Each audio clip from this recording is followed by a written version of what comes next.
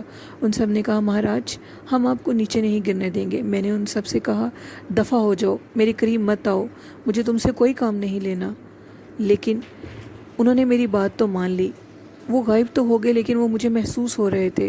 اب میں چلتا جا رہا تھا، پتہ نہیں کتنے سفر کر لیے تھے کہ اچانک ایک گندی سی نالی نظر آئی۔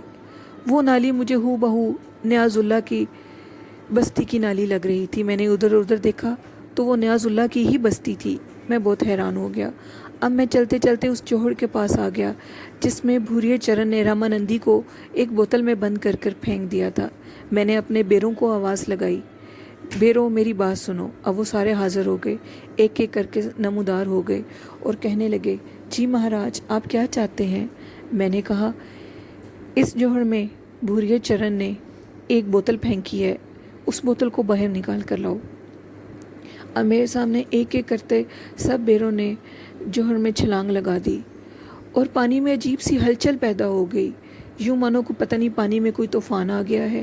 اب ان بیروں نے اس جوہر میں سے اس بوتل کو نکال کر لے آئے اور مجھے دے دیا۔ میں نے اس بوتل کا منہ کھولا اور اس بوتل کے اندر سے ایک دھواں نکلا۔ وہ دھواں باہر نکلتے نکلتے عجیب سی شکل اختیار کر گیا اور آخر میں وہ رامانندی بن گیا۔ رامانندی اپنے آنکھوں کو مسل رہا تھا اور کہہ رہا تھا بھوریے چرن مہاراج مجھے معاف کر دیجئے، مجھے معاف کر دیجئے، میں دوبارہ ایسا نہیں کروں گا،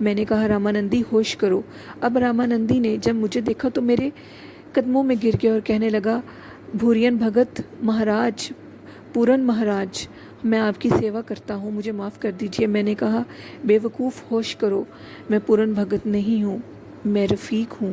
جس پہ وہ کہنے لگا نہیں تمہاری شکل تو ہو بہو پورن بھگت جیسی ہے۔ میں نے کہا ہاں وہ میرے ہم شکل ہو سکتے ہیں لیکن میں رفیق ہوں، ہوش کرو، بھوریے چرن نے تمہیں ایک بوتل میں ڈال کر پھینک دیا تھا۔ اب وہ کچھ یاد کرنے لگا اور مجھے کہنے لگا آؤ ان کھنڈروں میں چلتے ہیں۔ وہ کھنڈر وہی جگہ تھے جہاں پہ رامانندی رہتا تھا۔ میں نے رامانندی کو شروع سے لے کر آخر تک پھر ساری کہانی سنائی اور رامانندی کو کچھ یاد آیا اور وہ کہنے لگا میں کسی بھی طریقے سے محفوظ نہیں ہوں رفیق، تم مجھے اپنے ساتھ رکھو کیونکہ یہ سب تمہارے بیر ہیں، یہ بیر تمہاری ہر حد تک حفاظت کریں گے۔ اگر میں اکیلا رہا تو بھوریے چرن مجھے مار دے گا۔ اب اسی میں فائدہ ہے کہ میں تمہارے ساتھ رہوں۔ میں نے پہلے کچھ سوچا اور میں نے کہا میرا سفر بہت تکلیف ناک ہے، تم اس میں میرے ساتھ نہیں رہ سکو گے۔ اس نے کہا نہیں، اتنی تکلیف برداشت کی ہے، یہ بھی تکلیف برداشت کر لوں گا۔ اب بھوریے چرن بھی میرے ساتھ جانا چاہتا تھا۔ میں نے بھوریے چرن سے کہا بھوریے چرن مجھے بتاؤ کہ نیاز اللہ کے بارے میں کچھ جاننا چاہتا ہوں۔ جس پہ بھوریے چرن نے کہا نہیں، تم ان کے بارے میں مت جانو تو بہتر ہے، کیونکہ اگر بھوریے چرن کی نظر ان پر آ گئی تو وہ ان کو جان سے مار دے گا، وہ تو پہلے ہی بہت غریب ہیں۔ میں نے کہا ٹھیک ہے، میں ان بیروں سے کہتا ہوں کہ وہ نیاز اللہ صاحب تک کچھ پیسے مال و دولت دے آئیں۔ جس پہ رامانندی نے کہا نہیں ایسا مت کرنا، وہ بہت ایماندار ہیں اور یہ مال سارا غلیظ ہے، اس مال سے بچ جاؤ، اگر تم نے یہ مال ان تک پہنچا دیا تو ان کی خودداری کو ٹھیس پہنچے گی، اس لیے یہ مال تم ان تک مت پہنچاؤ، ان کی طرف بھوریے چرن کو متوجہ مت کرو، بہتر ہے کہ وہ ان تک نہ ہی جائے، نہیں تو ان کی جان کو بھی خطرہ ہے۔ جس پہ رفیق نے کہا تم ٹھیک کہہ رہے ہو۔ میں نے رامانندی سے پوچھا رامانندی کیا کچھ حل ہے کہ میں ان بیروں سے جان چھڑا سکوں؟ تو رامانندی نے کہا نہیں، تم ان بیروں سے جان نہیں چھڑا سکتے، اب یہ تمہارے ساتھ ہی رہیں گے۔ تو میں نے کہا کیا میں ان سے اپنے ماں باپ کا پتہ کرا سکتا ہوں؟ تو رامانندی نے کہا بالکل نہیں، اگر تم ان سے اپنے ماں باپ کا پتہ کراؤ گے تو یہ تمہیں پتہ کر کے بتا تو دیں گے، اس کے بعد یہ ان کو مار دیں گے، کیونکہ یہ کالے جادو کے بیر ہیں، یہ صرف غلیظ اور گندے کام ہی کرتے ہیں، جیسے کہ کسی لڑکی کو اغوا کرانا، مال و دولت لینا، کسی کے نفرت کرانا اور ایسے ویسے کام۔ یہ بیر اچھے کام نہیں کر سکتے، بھول کر بھی ان سے اپنے ماں باپ کا پتہ مت لگوانا، یہ تمہیں مار دیں گے، یہ ان کو مار دیں گے۔ میں نے کہا ٹھیک ہے۔ اب میں نے ان بیروں کو کہا دفع ہو جاؤ، بھاگ جاؤ، جب تک میں نہ بلاؤں میرے قریب مت آنا۔ ایک ایک کر کے وہ سارے بیر بھاگ گئے۔